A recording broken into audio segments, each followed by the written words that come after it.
सवाल नंबर 1, दिमाग की नसों में जमा गंदगी को कैसे साफ करें। सवाल नंबर 2, रोजाना ड्राई फ्रूट खाने के क्या नुकसान हो सकता है। सवाल नंबर 3, पाचन तंत्र को तुरंत खराब करने वाली आदतें क्या है। सवाल नंबर 4, चुकंदर का जूस पीने के क्या नुकसान हो सकता है। सवाल नंबर 5, कौन कौन सी बासी चीज़ें खाना खतरनाक होता है। सवाल नंबर 6, जिंदगी भर हृदय को सही रखने का क्या तरीका है। और सवाल नंबर 7, मोटापा बढ़ने पर कौन सी खतरनाक बीमारी होती है।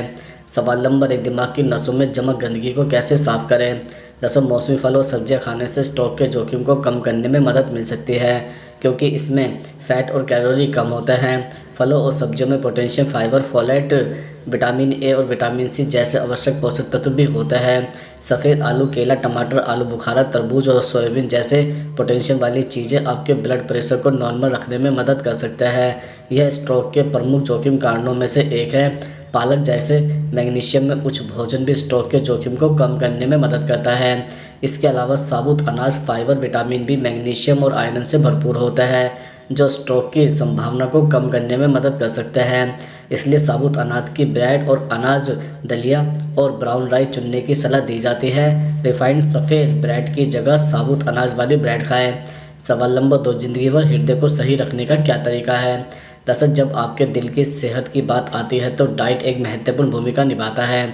सुनिश्चित करें कि आप अपनी डाइट में सब्जियां, फल, साबुत अनाज, फलियां, नट्स, पौधे आधारित प्रोटीन और मछली शामिल करें।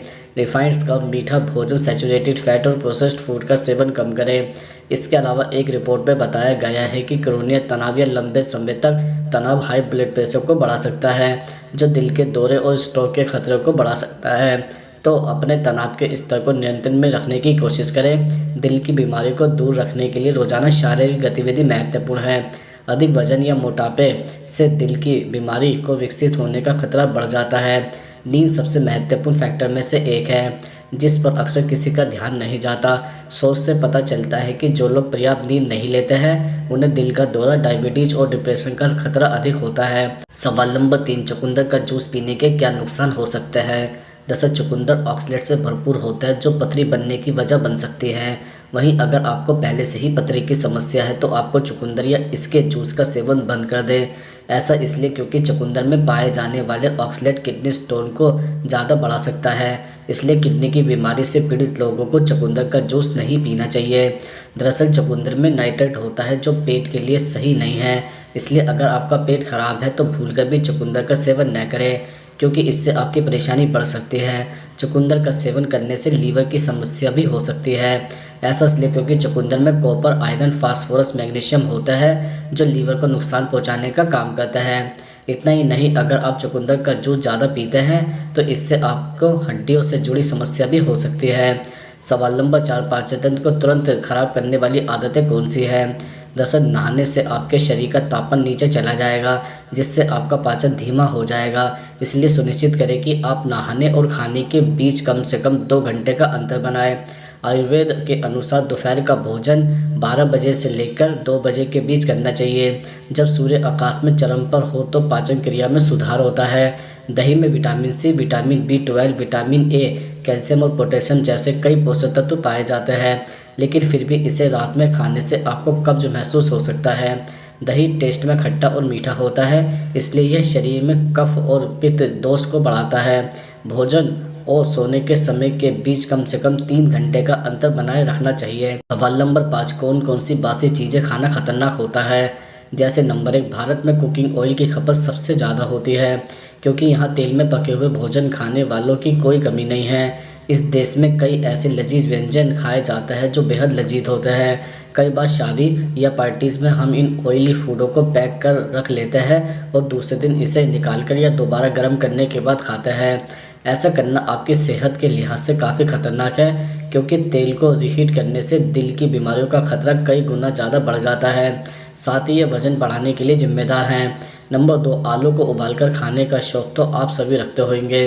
बॉइल्ड पोटैटो से कई तरह की रेसिपीज भी बनाई जा सकती हैं, जिसमें तीखी सब्जी, पकौड़ा, चोखा, आलू चाट और टिक्की वगैरह। खासकर स्ट्रीट फूड में इसका इस्तेमाल काफ़ी ज़्यादा होता है, लेकिन मार्केट में इसे खाने में थोड़ी सावधानी बरतें। अक्सर पुराने उबले हुए आलू का इस्तेमाल किया जाता है, जिससे आलू के अंदर का क्लोरीस्टीरियम बोटुलिनम सड़ने लगती है, जो हमारे पेट में गड़बड़ी पैदा कर सकती है।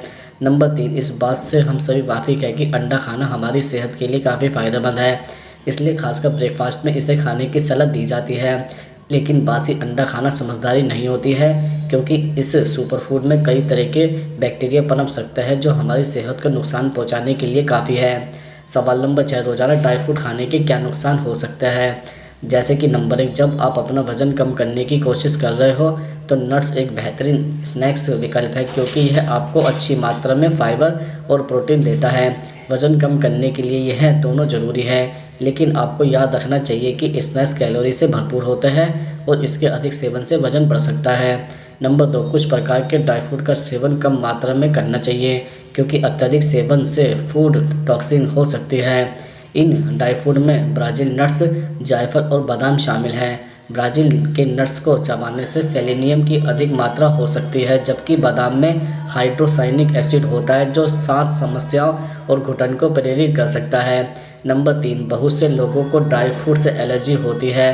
पहली बार ड्राई फ्रूट का सेवन करते समय सावधानी बरतने की सलाह दी जाती है, क्योंकि यह एलर्जी अलग-अलग लोगों में अलग-अलग तरह से मौजूद हो सकती है। यदि आपको गैस, सूजन या मितली आती है तो आप नट्स के प्रति संवेदनशील या सहनशील हो सकते हैं और आपको अपने लक्षणों के बारे में अपने डॉक्टर से बात करनी चाहिए।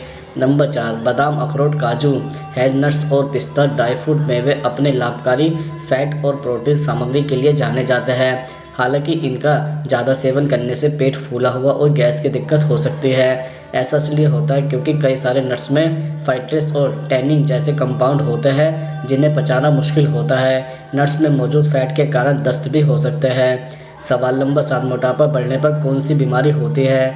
जैसे यदि किसी भी व्यक्ति को डायबिटीज़ की बीमारी है और उसका वजन बढ़ने लगता है तो उसकी डायबिटीज़ बढ़ने की संभावना अधिक हो जाती है। आजकल लोगों में यह भी देखा गया है कि अधिक मोटापे की वजह से लोगों की मौत हो रही है। मोटापा बढ़ने की वजह से कैंसर की संभावना बढ़ने लग जाती है, इसलिए समय रहते ही इसकी जांच कराएं। यदि आपका वजन लगातार बढ़ रहा है तो आप उच्च रक्तचाप से ग्रसित हो सकते हैं। उच्च रक्तचाप को हाइपरटेंशन भी कहा जाता है। जब आपका वजन अधिक होता है तो रात में नींद भी अच्छी नहीं आती है। आंत में चर्बी जमा होने के कारण रक्त वाहिका सामान्य रूप से ब्लड सप्लाई करने में सक्षम नहीं होती है, जिससे नींद के दौरान सांस लेने में समस्या महसूस होती है।